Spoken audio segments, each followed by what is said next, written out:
Alright, so from Iceland, actually you're probably wondering where this is. We'll get there eventually, but right now I'm at my friend's house, Silke, in Belgium. I don't know if you can see, it's really dark. Her mum is having one of these like makeup parties where all her friends come along and try on makeup by some presenter person. It's pretty cute. But yeah, we'll get to that eventually. So from Iceland, I then headed to the UK and spent a few weeks with my family. My brother actually got married, and it was in the UK that I decided to invest in this baby.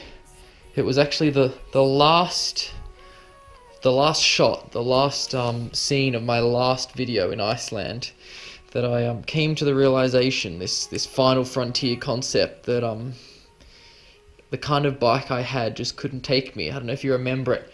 It was this kind of frozen plateau on the West Fjords, and it was then that I realised that this ride I'd hoped to do across the fjords, across the plateau, and not actually follow the fjords themselves, wasn't possible.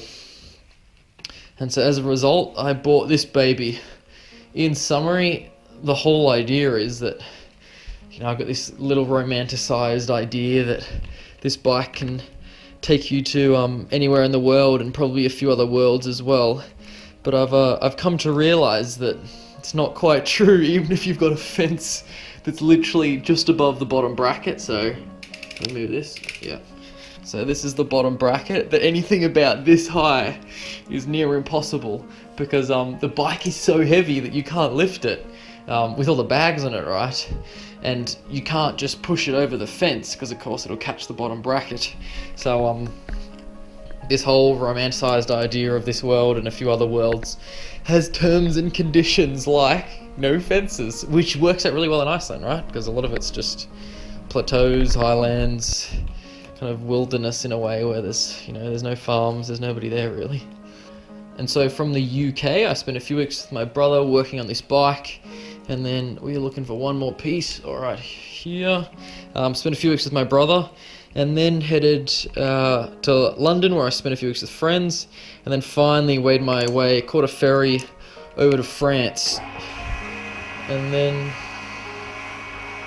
we just had some pump kind of thing going for the last few minutes. Anyway, so from the UK, got this bike all set up, got it ready, and then headed to France and followed the coast as much as I could.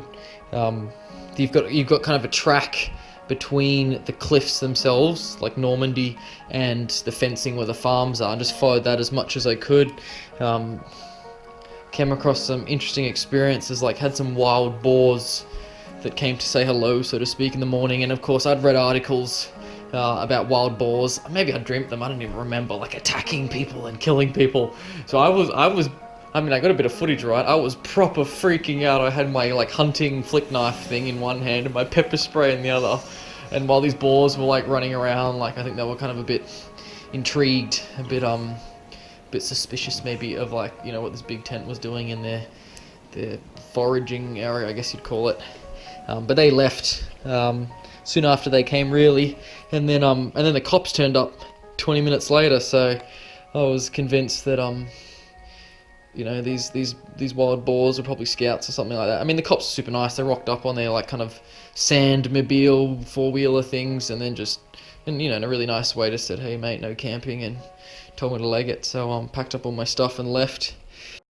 And following the coast, I passed through these small villages, and it dawned on me the kind of lives you can live, whether it's some corporate hotshot in some fast-paced job in some fast-paced city, or it's living in one of these small villages where life's a bit slower, and I imagine savouring the moments a little more, and you know, the patisserie that's just down the road. And sometimes when I'm writing, I daydream that maybe in this life or another life that I ended up in a village just like that.